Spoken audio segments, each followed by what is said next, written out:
கிராம வைத்திய நேயர்கள் அனைவருக்கும் எனது அன்பான வணக்கங்கள்.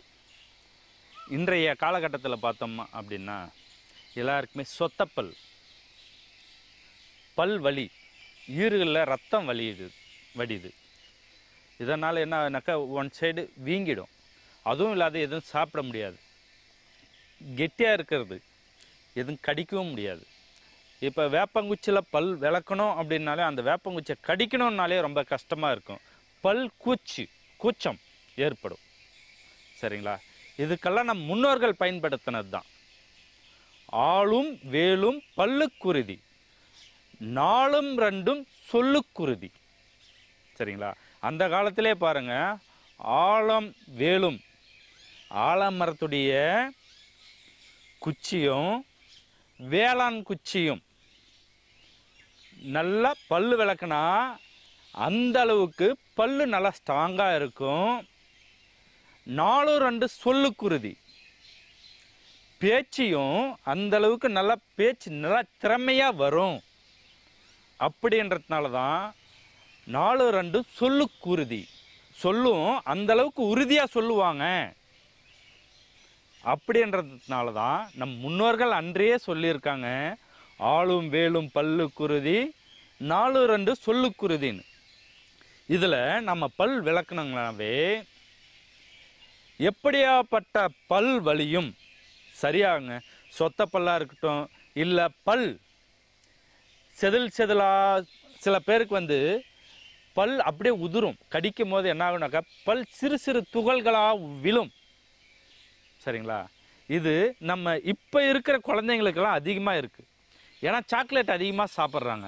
இந்த சாக்லேட் சாப்பிட்றதுனால என்ன ஆகுதுனாக்கா அவங்களுக்கு உள்ள பூச்சி அதிகரிக்கும். குழந்தைங்களாம் பார்த்தீங்கன்னா, அம்மா பேக்கில் எனக்கு புழுகு நோண்டுது, மோஷன் போகிற இடம் புழுகு நோண்டுது அப்படின்வாங்க. அப்போ நம்ம என்ன பண்ணுவோம், ஹாஸ்பிட்டலுக்கு கூட்டின்னு போய் பூச்சி மாத்திரை வாங்கி கொடுப்போம். அது அப்போதைக்கு சரியாயிடும். திருப்பி ஒரு வாரம் கழித்து திருப்பியும் வரும் அப்படின்வாங்க. அது என்னன்னாக்க 3 மாதத்துக்கு ஒரு முறை தான் பூச்சி மருந்து கொடுக்கணும் குழந்தைங்களுக்கு. இல்லை அப்படின்னா குடல் சாஃப்டாகி புண்ணாயிடும். அந்த மாதிரி கொடுக்கக்கூடாது. அதுக்கு பதிலாக நம்ம இயற்கையாகவே விளைஞ்சிருக்கு. ஆலங்குச்சி இருக்குது, கருவேலங்குச்சி இருக்குது, பல் விளக்க வேப்பங்குச்சி இருக்குது.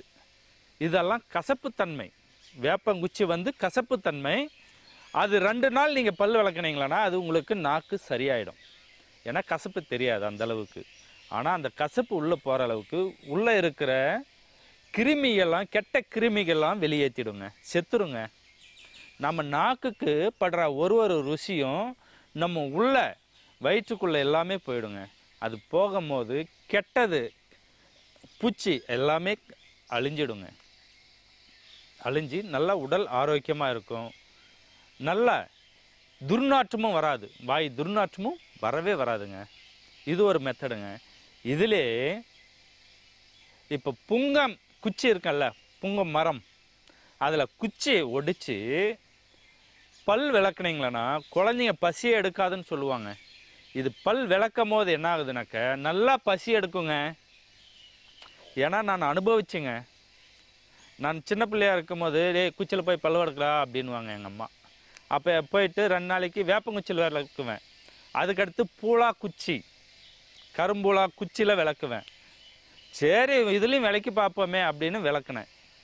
சாப்பாடு அந்தளவுக்கு பசி. ஒரு நேரத்துக்கு ஒரு நாளைக்கு 6 டைம் சாப்பிடுவோங்க. அப்போல்லாம் களி தான் சாப்பிடுவோம். ஒரு உண்டைன்றது இவ்வளோ பெருசு இருக்கும். களி, ராகி மாவு களி இவ்வளோ பெருசாக இருக்குங்க. ஆனால் அன்னைக்கு நான் 2 உண்டை சாப்பிடுவேன். 2 உண்டை சாப்பிட்டும் சோறு இவ்வளோ சாப்பிடுவேன். அப்போ எங்கள் அம்மா திட்டுவாங்க, ஏண்டா இவ்வளோ சாப்பிட்ற, என்னடா பண்ண அப்படி. இந்த மாதிரி தான்மா போய் புங்கங்குச்சியில் விளக்கணும் இன்னைக்கு, ஆனால் பசி எடுத்துகிட்டே இருக்குது, காலியாகவே இருக்குதும்மா, இவ்வளோ சாப்பிட்டோம் அப்படி. டேய் நாளையிலேருந்து பல் விளக்காத, அதில் வேப்பங்குச்சியில் விளக்கு, இல்லை புலா குச்சியில் விளக்கு, இல்லையா கறி இருக்கு பாரு அடுப்பு கறி, அதில் விளக்கு, இல்லையா அங்கே செம்மண் இருக்குது அதை எடுத்து விளக்கு, இவ்வளோ சாப்பிட்டேன்னா என்னடா ஆகிறது அப்படின்னு திட்டுவாங்க. அதனால தான் சொல்கிறேன், குழந்தைங்க இப்போ இருக்கிற குழந்தைங்க எல்லாமே ஐஸ்கிரீம், ஐஸு, சாக்லேட்டு, பீஸா, பர்கர் இதெல்லாம் சாப்பிட்டு என்ன ஆகுதுன்னா குடல் உள்ள எல்லாமே கெட்டு போயிருக்கு. கெட்டு போயிருக்குனாக்கா ஐ மீன் கழிவுகள் அதிகமாக தேங்கி இருக்கு. நீங்கள் இதில் விளக்குங்க, உங்களுக்கு பல்லும் ஸ்ட்ராங் ஆகுது, வயிற்றில் இருக்கிற பூச்சிகளும் சரியாகுது, மோஷனும் நல்லா ஃப்ரீயாக போகுங்க. இது நான் அனுபவம் பட்ட மருந்தாக தான் உங்களுக்கு சொல்கிறேன். இது மருந்து இல்லை, உணவு.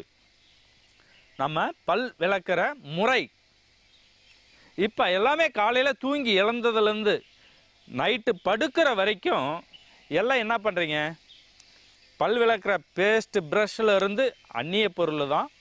அதுவும் உடலுக்கு சிலது கேடு விளைவிக்கிறது தான், சிலது நல்லதும் இருக்குது. எல்லாமே நான் கெடுதல்னு சொல்லலை. இயற்கையாக இருக்கிற பொருள்களை வச்சு நீங்கள் செய்யுங்க, இயற்கையோடு ஒன்றி வாழுங்க. இது மட்டும் இல்லைங்க, இது உங்களுக்கு அருகாமையில் இருக்கும். அப்படி உங்களுக்கு கிடைக்கல அப்படின்னீங்களா நாட்டு மருந்து கடையில் போயிட்டு வாங்கி நீங்கள் பயன்பெறலாங்க.